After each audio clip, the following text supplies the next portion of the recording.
உங்களை இயேசுவின் நாமத்தினாலே ஒவ்வொரு நாளும் அந்த வீடியோ மூலிமா உங்களை காண்பதில் மிகுந்த மகிழ்ச்சி அடைகிறேன். நன்றாக இருப்பீர்கள் என்று நம்புகிறேன், விசுவாசிக்கிறேன். இயேசுவின் நாமத்தினாலே உங்களை ஒவ்வொருவரையும் ஆசீர்வதிக்கிறேன். ஏசாயா தீர்க்கதரிசன புஸ்தகம் 14ஆம் அதிகாரம் 24ஆம் வசனம் சொல்லப்படுகிறது. நான் நிலைத்திருக்கிறபடியே நடக்கும், நான் நிர்ணயித்தபடியே நிலை நிற்கும் என்று சேனைகளின் கர்த்தர் ஆணையிட்டு சொல்லுகிறார். நான் நினைத்திருக்கிறபடியே, யாரெல்லாம் என்னென்ன நினைத்திருக்கிறீங்க உங்கள் வாழ்க்கையில்? என் வாழ்க்கையில் இது நடக்கலையே, இது எப்போது நடக்கும், எப்போது இதுக்கு முடிவு வரும், அது நிலை நிற்கலையே அப்படின்னு நினச்சி கொண்டு இருக்கிறீங்களா? ஆண்டவர் அந்த வார்த்தையில் சொல்லுகிறார். உங்களோடு எப்படி பேசுகிறார் பாருங்கள். நான் நினைத்திருக்கிறபடியே நடக்கும், நான் நிர்ணயித்தபடியே நிலை நிற்கும் என்று சேனைகளின் கர்த்தர் ஆணையிட்டு சொல்லுகிறார். நீங்கள் என்னென்ன நினைச்சுக்கிறீங்களோ, என்னென்ன நிர்ணயித்திருக்கிறீங்களோ அந்த காரியத்தை கர்த்தர் வாய்க்க பண்ண போகிறாராம். ஆணையிட்டு சொல்லுகிறேன்றாரு.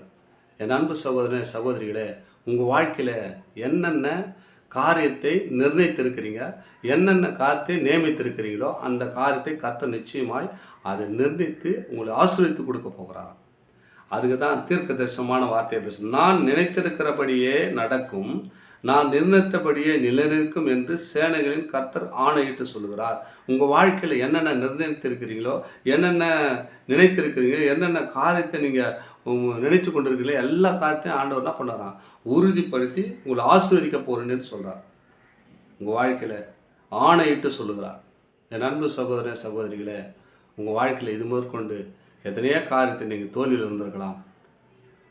நினச்சி இந்த காரியம் நடக்கல வேகுலத்தோடு இருக்கலாம். ஆண்டவர் சொல்கிறார், நீ நினைத்த காரியத்தைப்படியே, நீ நினைத்திருக்கிறபடி நடக்கும் சொல்கிறார். ஆணையிட்டு சொல்கிறார், நினைத்தபடியே நடக்கும், நீ நிர்ணயித்தபடியே அது நிலை நிற்கும். என்ன நிறுத்தி இதான் நடக்கணும், என் வாழ்க்கையில் இப்படி தான் இருக்கணும் அப்படி நிர்ணயித்திருப்பீங்க, அந்த வாழ்க்கை நிலை நிற்கும்ன்றார் ஆண்டவர். ஆணையிட்டு சொல்கிறார். என் அன்பு சகோதர சகோதரிகளே, நீங்கள் உண்மையாக நடந்திருக்கிறீங்க, ஆண்டோடைய வார்த்தை கேட்டுக்கொண்டிருக்கீங்க, இந்த வீடியோவை பார்க்குறீங்க. உங்கள் வாழ்க்கையில் நினைத்தபடி நடக்க போகிறது, நிர்ணயித்தபடி அது நிலைநிற்க போகிறது. ஆண்டவர் உங்களை ஆணையிட்டு இந்த நாளிலே சொல்லுகிறார். உங்களை ஆஸ்வதிக்க போகிறார், உங்களை பலப்படுத்த போகிறார், உங்களை உயர்த்த போகிறார். அதுக்காகவே இந்த வார்த்தை இவங்களோடு வந்து கொண்டிருக்கிறது. அன்பு சகோதர சகோதரிகளே, இந்த வீடியோவை தொடர்ந்து பாருங்கள். ஆசீர்வாதத்தோடு அன்போடு வாழுங்க. ஆமேன். God bless you.